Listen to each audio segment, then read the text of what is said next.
Going to a networking event without a strategy is a bit like going to play a game of tennis without a tennis racket. I mean, you'll have a nice time, you'll perhaps hang out in the sun, speak to some friends, but it's not going to be a great game of tennis, is it?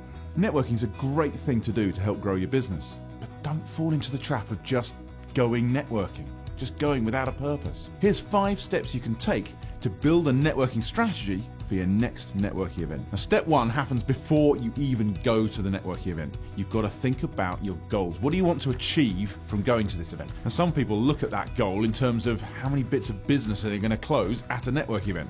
Don't do that. No one's going to buy from you in a networking event, so don't try and sell anything.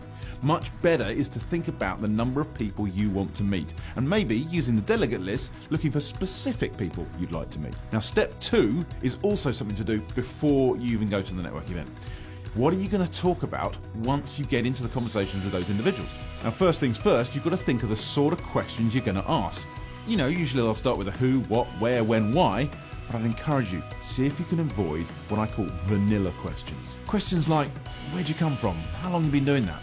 Not very interesting. Now, I appreciate you've got to ask a starter question. It might be, what do you do? That might be a good starting question. But then asking a question like, how did you get into that?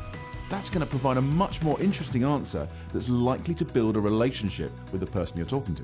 You want to think about having a few of these sorts of questions pre-prepared in your mind to keep a conversation interesting. And of course, you can't be too prepared. Conversations don't work like that. You've got to use something called active listening, or as my other half calls it, listening. So let's move on to step 3. You've talked about them.